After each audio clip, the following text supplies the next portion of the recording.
Back now with 10 on your side follow-up in Gloucester County. You'll spend more when you go out to eat and shop there starting July 1st as the Board of Supervisors voted to increase the sales tax by 1%. However, the line has been drawn in the sand between the school division and the board over how that money is being spent. As 10 on your side's Brett Hall reports, a state lawmaker warns tonight's action could have a long-term chilling effect.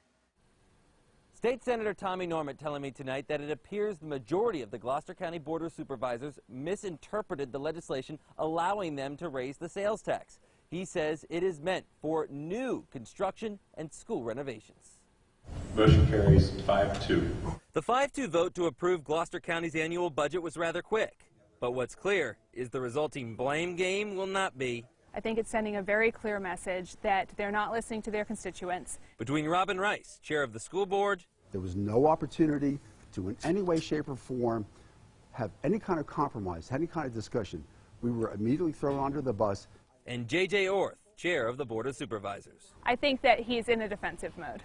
Rice says to her in the school system, when county voters approved a 1% increase in the sales tax last November, the estimated $100 million that it would generate over the next 20 years was to go towards a full renovation of the aging Gloucester High School. So that our students are not learning in classrooms that are 1970 standards.